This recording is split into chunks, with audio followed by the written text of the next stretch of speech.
Merci Madame la Présidente, Madame la Première ministre, Mesdames et Messieurs les ministres, chers collègues.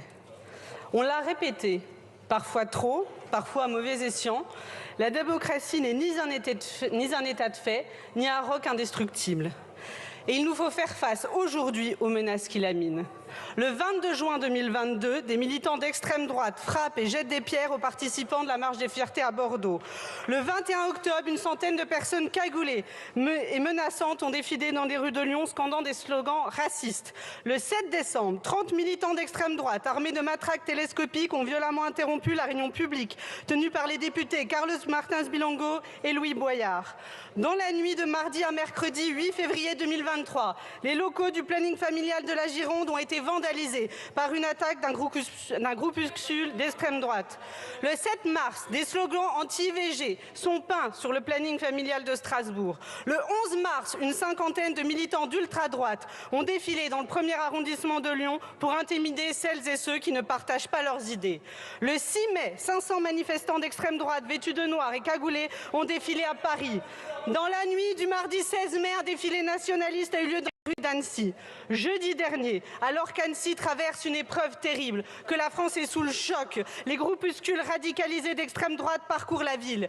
Et à Paris, le GUD organise un happening raciste. Ce week-end, à Clairvaux-les-Lacs, un tract néo-nazi, antisémite, homophobe et faisant l'apologie de la race blanche a été distribué. Ce week-end, le service d'ordre de Reconquête a roué de coups un élu écologiste. La liste est longue, bien trop longue, et elle est loin d'être complète. Nationalistes, néofascistes, néo-nazis, catholiques intégristes, Rassemblement national, Reconquête. L'extrême droite a plusieurs visages, mais elle a une haine commune. La haine de l'autre, la haine de celles et ceux qui ne pensent pas comme eux, la haine de celles et ceux qui ne vivent pas comme eux. La haine reste l'unique programme de l'extrême droite. Nombre d'entre vous dans cette assemblée ont été faibles. Vous avez été faibles quand vous avez repris les mots de l'extrême droite. Vous avez été faibles quand vous avez repris leurs idées. Aujourd'hui, à cause de vous, l'extrême droite se sent puissante. Alors je veux reprendre les mots de Christiane Taubira et je veux dire à l'extrême droite, vous finirez seuls et vaincus, car longue est la mémoire. Vous finirez seuls et vaincus, car invincible est notre ardeur. Madame la Première ministre, à vous je souhaite dire, une fois n'est pas coutume, vous avez raison. Le Rassemblement national est l'héritier de Pétain. Si le président de la République vous a reproché ces mots, sachez qu'ici à l'Assemblée nationale, vous pourrez toujours compter sur les progressistes pour aller rappeler la généalogie de l'extrême droite.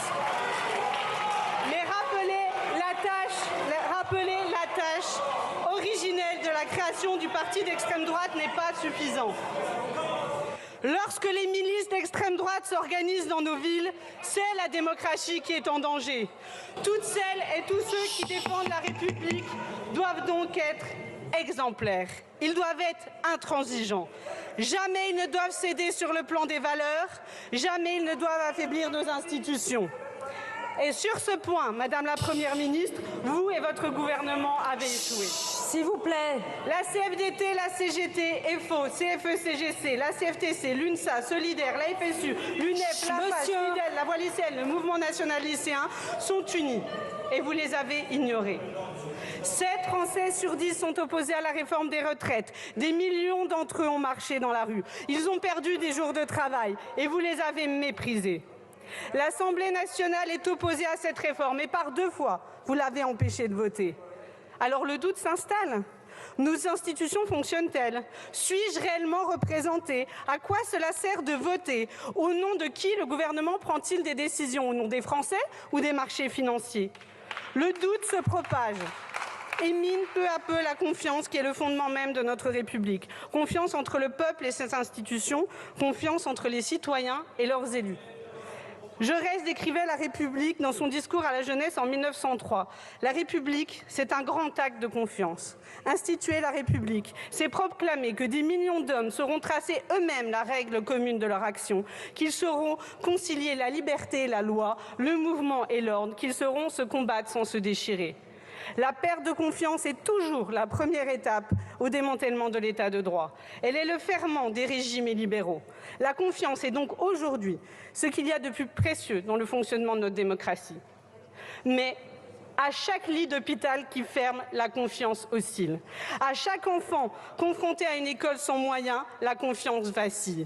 À chaque nouvelle procédure judiciaire contre un membre de votre gouvernement, Madame la Première ministre, la confiance faiblit. À chaque arrangement avec les usages de notre Assemblée, la confiance s'effrite. À chaque article de la Constitution utilisé contre les Français, la confiance trébuche. Ni vous, ni le président ne vous comportez en garant des institutions. Vous vous comportez en propriétaire. Vous considérez que nos institutions sont au service de votre idéologie, de votre programme. Vous êtes persuadé détenir la vérité, mais vous ne faites plus de la politique. Vous êtes parti en croisade. Vous voulez faire prospérer coûte que coûte un modèle capitaliste contre les communs, contre les Français, condamnant leur présent et leur futur. Et pour nous convaincre du bien fondé de votre mission, vous faites vôtre le credo de Margaret Thatcher, il n'y a pas d'alternative. Un Français sur 5 n'arrive plus à se nourrir correctement. 15 millions de personnes sont impactées par la crise du logement. En printemps, l'eau manquait déjà dans plusieurs communes françaises. 80% des insectes ont disparu en 30 ans. Bernard Arnault a une fortune équivalente à celle cumulée de près de 20 millions de Français et de Françaises. Mais il n'y a pas d'alternative. Vous refusez le changement de modèle agricole, vous refusez l'ISF climatique, vous refusez de bloquer les prix des produits de première nécessité, vous refusez d'interdire les jets privés, vous refusez de redonner des moyens aux bailleurs sociaux, vous refusez d'investir massivement dans la rénovation thermique. Et il n'y a pas d'alternative. Madame Borne, s'il n'existe pas d'alternative, il n'y a plus de politique possible, il n'y a plus d'alternance possible. Il y a d'un côté celles et ceux qui détiennent la vérité, de l'autre ceux qui mentent. Une vision que je pourrais résumer en quelques mots, vous êtes avec nous ou contre nous. Mais soyons réalistes, personne ne détient la vérité. Ni vous, ni nous. Seuls les prophètes, les fous, les monarques prétendent détenir la vérité. Écoutez les oppositions démocratiques. Cette motion de censure est un message adressé aux Français, et en particulier aux plus jeunes. On leur dit « le combat continue, ne perdez pas confiance. Nous, députés de la NUPES, nous abrogerons la réforme des retraites. Nous, députés de la NUPES, nous défendrons nos institutions. Nous modifierons le référendum d'initiative partagée pour qu'il puisse être réellement mis en œuvre. Nous supprimerons le 49.3. Nous mettrons en place la proportionnelle. Nous ferons exploser cette tour d'ivoire dans laquelle le président et le gouvernement se sont enfermés. Nous mettrons en place une transition écologique pour la France et mettons notre diplomatie au service de transformations ambitieuses en Europe et dans le monde. La dégradation de notre environnement nous frappe déjà. Il suffit juste de jeter un œil de l'autre côté de l'Atlantique pour voir la ville qui ne dort jamais, suffoquée sous les fumées d'incendies qui ravagent le Canada, ou simplement de regarder chez nous les inondations et les coulées de boue. Les urgences sont trop grandes, trop importantes, trop dangereuses pour que nous faiblissions. Nous n'en avons pas le droit. Mais jamais les solutions ne pourront venir d'un seul homme. Enfin, je souhaiterais rappeler la phrase de Winston Churchill « La démocratie est le pire des systèmes à l'exclusion de tous les autres ». Et j'y ajouterai une condition, c'est qu'elle soit toujours utilisée au service des Français pour qu'enfin ce soit les Français qui gagnent.